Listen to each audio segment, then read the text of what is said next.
Hey friends, I wonder, are you working too hard at your spiritual journey, putting in too much effort, and the rewards are decreasing? Or perhaps you're not doing enough, and how do you know? So welcome to this channel. This is Descended Masters channel, because of course we are all Descended Masters on a journey of remembering more of who we are. So, too much work or too little? Now, why am I thinking about this? Because I've had several people recently who I coach and comment online. One type of person will say I'm like the worst person in the world. They're the worst person. They're absolutely beyond help. They'll never get it. They've been on a path for years and they feel hopeless. The other type of person might relate to me that they've been doing a lot of work and feel frustrated because still nothing's happening. So then the question arises, too much or too little? Okay, so we're going to look at this through two lenses. The one is the lens of movement and evolution. Now the other one is the lens of the three gunas, and I'll talk about those. Those are from Sanskrit and yogi philosophy, the three moods of nature. This will give you a key to analyze what state you're in of too much or too little. Okay, so firstly, movement. The soul's purpose is evolution, and that means movement. So as long as you're moving and learning, you're on your soul's evolutionary path. Now, stagnation is something you want to avoid, although in itself it is a learning experience, so nothing is ever wasted. But what we want to do is, assuming you guys are like earnest about your spiritual growth, you want growth, so you want movement. So movement is the one lens. Are you moving or are you stuck in lethargy? Okay, so just park that idea for now. The other one is the three gunas. These are the three moods of nature, talked about in yogic philosophy, and the Bhagavad Gita really is based on exposition of these three things. This concept turned a lot of things for me when I could analyze things through this. So we've got three moods or qualities of nature. The one is tamas, which is, think of sloth, laziness, victim consciousness. So there's no judgment here, but these are natural states which we can find ourselves in, and they are valid sort of movements and forms of energy. So tamasic. If you think of tamasic food, it'd be like fast food. There's no movement. It's sitting on the couch eating pizzas, drinking beer, and with a sort of depressed feeling, not an enlightened feeling. Okay, tamas. Then when you get some more energy, you'll rise from there into rajas, and as the name suggests, Raja is the king. So this is your noble energy. This is the action. This is empowerment. So you're going from victimhood to empowerment and power. This is a beautiful place to be, and this is the home of self-improvement. Most coaching, psychotherapy, aiming for this, to get action happening, taking movement on your dreams, doing your therapy, looking at your past stuff, doing your shadow work. All this I would classify into rajas, because you're on a journey now of doing. And the outward world, it can be very much the world of creation, is quite ego-driven still. So it can be very ego-driven. In other words, trying to make a lot of money, trying to conquer other things, other people, other businesses. Okay, and it can be quite subtle ego, such as your spiritual journey, and the idea that you can work yourself to enlightenment. Okay. So after rajas comes sattva. Sat is being. So this is the energy of beingness. So when you're resonating more with sattva, you are valuing meditation. You are resting in being. Sattvic food would be quite simple, vegetable-based, nothing fancy. Okay, rajasic food would be fancy, fine dining. But sattvic food is simple, wholesome, fresh. Okay.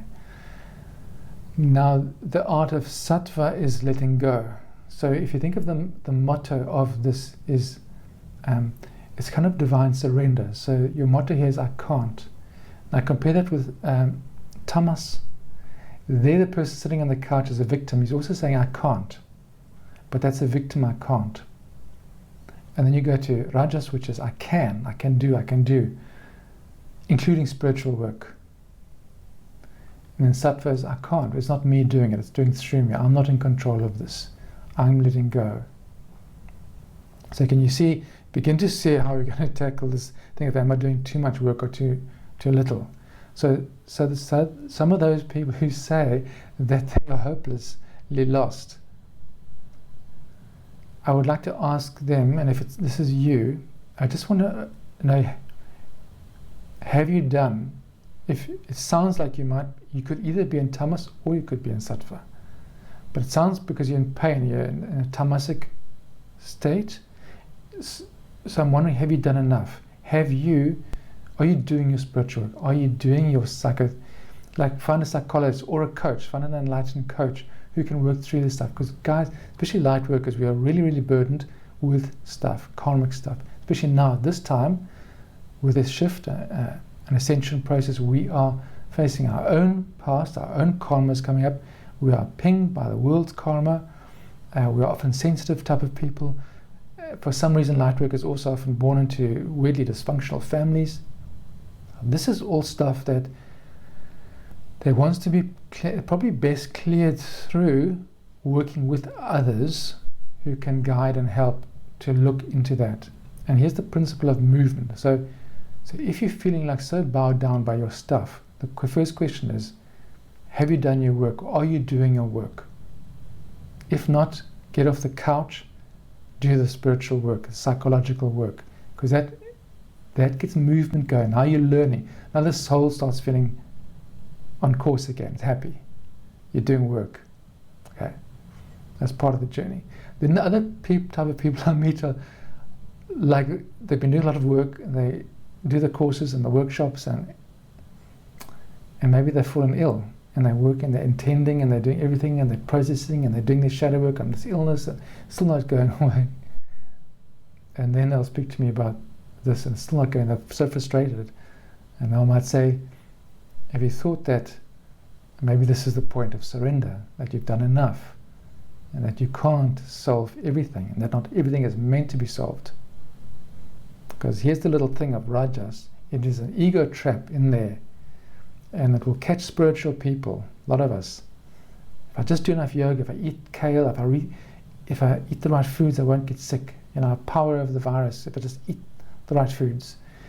If I just do these things, and if I think spiritual thoughts, and if I think positive things, nothing bad will happen to me. Guys, it's not true. It's simply just not evidenced in the world. Because what subtly happens is that you gain power. You believe you have more power than you do. And the power, the part of you that has power is an ego power. It's related to you and you being virtuous. So by your virtue, you want to conquer these various things. But what happens if God wants to get the message in that let go of the power? There's a deeper power from within that is already okay, that is already at peace, already well, healthy, well, abundant, no matter what your health status or financial status. See, that is the borderline now where you can fall into, where you can rest into sattva. So if you've been working, you'll know you're the type of person who goes on all the workshops and does this work and does the shadow work and does the scary stuff and various journeys, and if something's still not, if you're still not getting it or healing yourself in the way you think you want to be healed, now's the time to consider surrender. Give all that back to God, all your work, all the things. You've done enough. Now rest. Let it go and be in the darkness. Be in the darkness of not knowing. Because partly what you've been doing is trying to avoid I have to get healed now so I can get back to work, so I can meet my income goal. So you can see the fear that's underneath there. God doesn't care about that stuff. It's saying just allow this process to unfold. I want to start. I would like you to sit and listen for a bit. And sometimes that stopping is quite direct, like a bare illness or some loss. It'll make you stop. So all your intending and all your spiritual work will be nothing. It'll just makes it worse, just prolongs it. Then you relax into sattva. And even beyond that is moksha, which is even sattva has its limits, which is an attachment to peace and peace. So there will be a trace of ego, but we're not worrying too much about that now. You want to then rest just into being. Okay, I accept this. This is the now. So here's the power of now teachings come, and this is where it comes in. It's very sattvic teachings, power of now. Accept and feel and process. Just feel. So all you're doing really is you breathe. You're breathing into that pain or a loss or whatever it is, and you let it burn through you.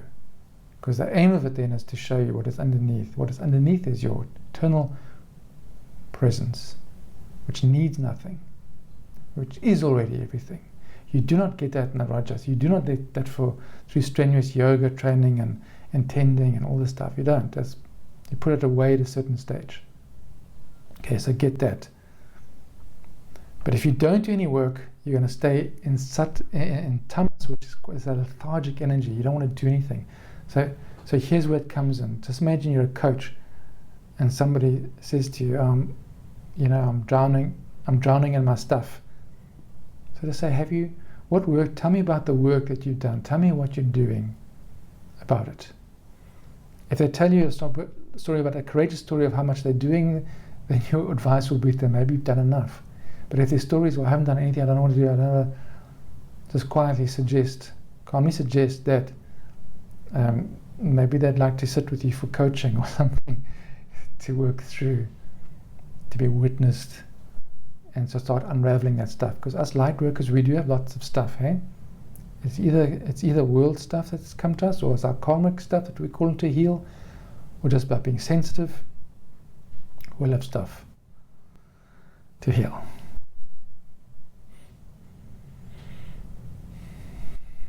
I think that covers it. Meditate on tamas, rajas, and sattva. Flow with work and effort, and flow with rest, and dissolve. You must go into the underworld to dissolve, becomes nothing. That can be painful. Dissolve into sattva and moksha, and so you work, so you do your work. Okay, up, down, and you're not in control. But you must exercise control where you do have control. The control is, can I get off my ass and work? Yes. If so, yes, do it. If not, if the work has come to an end, you let it go, relax, nothing to do here. Okay. I hope that helps. Let me know in comments. And of course, if you're enjoying these videos, do like and subscribe.